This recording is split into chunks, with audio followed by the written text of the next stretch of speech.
Hi, friends. I'm John LaCroix, owner and race director of the Human Potential Running Series. Thank you so much for your interest in being a volunteer for one of our upcoming events.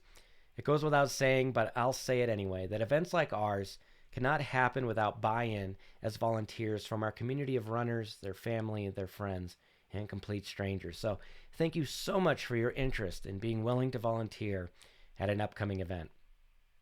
This is one of a handful of videos I've made to discuss various volunteer opportunities at HPRS.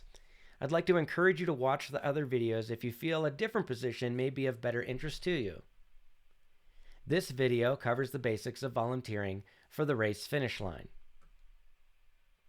The finish line is an exciting place at any running event. It is where months of training, commitment, and sacrifice come together for that one incredible moment.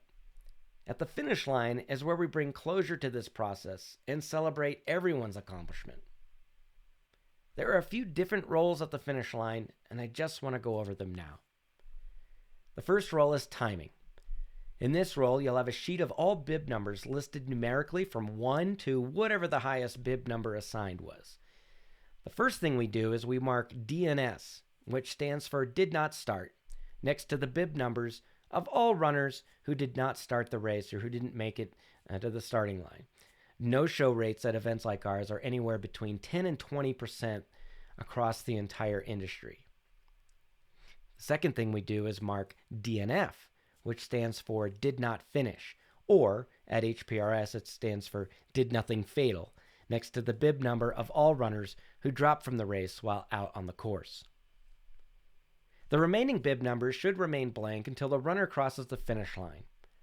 When a runner crosses the finish line, we put the time of day, in military time, in the box next to their bib number. Now, if you don't know what military time is, 1 p.m. is 1300 hours, 2 p.m. is 1400 hours, etc. You will not be inputting their elapsed run time, just the time of day in military time. HPRS does timing in an old school manner, meaning prior to chip timing being a thing. This is how every race in the sport did timing. Some races used popsicle sticks in the finish chute or rip-off tags on the bottom of a bib to see what order everybody finished in, and they just recorded time of day. Some races do indeed use chip timing. We're not one of them. We use the time of day method.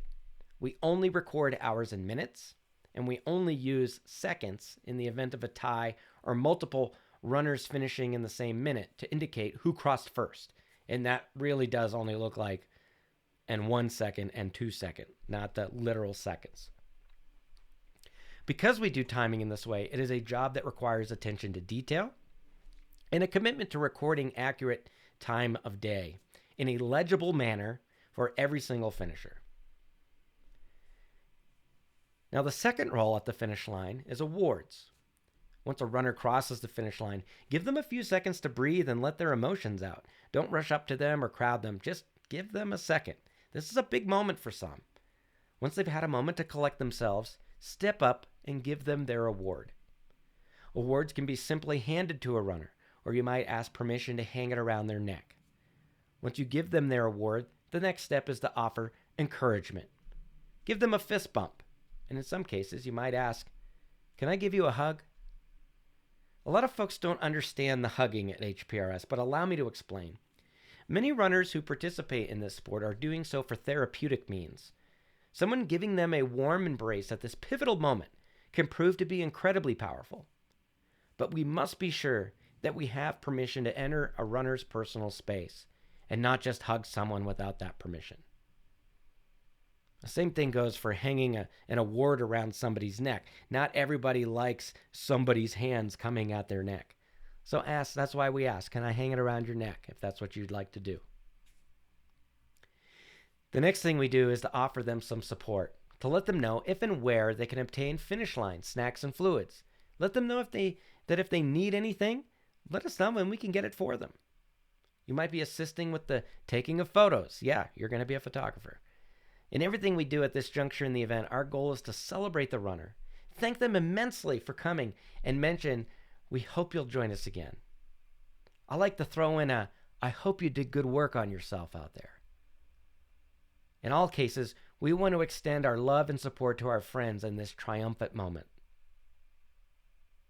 Now, we also have special awards at HPRS. One of those is DFL, which stands for Dead Fucking Last.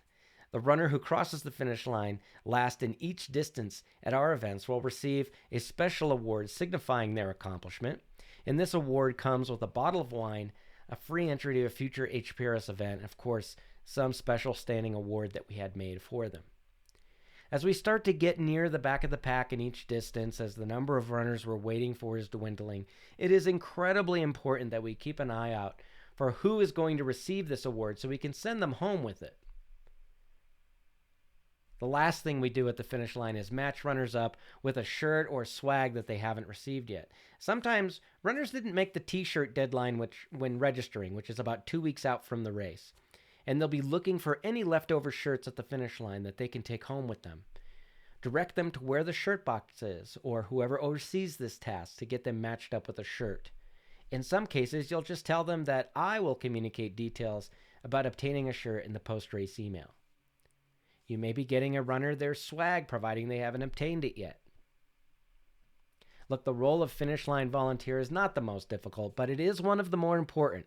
We're looking for finish line volunteers who want to share the love and goodwill to those who gave it their all on one of our challenging courses, and I hope you'll join us in doing just that.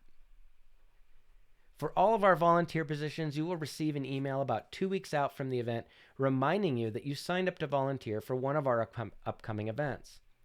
We'll ask you to let us know if you can no longer make it, for whatever reason, so that we can find a suitable replacement for you.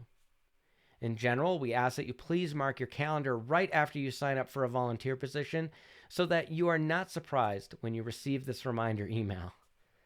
And during the week leading up to the race, you'll receive communication from HPRS about the logistics for your position on race weekend.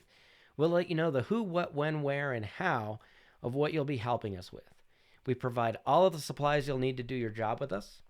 And again, we direct over a dozen in-person events throughout the entire calendar year and in multiple states. We typically wrap up one event before moving on to the next. Please be patient with us when it comes to our communication. We've not forgotten about you. It's just not your turn yet. You will receive thorough communication and in plenty of time to prepare for the day. Thank you so much for considering being a volunteer at our finish line, and I hope you'll sign up to do just that.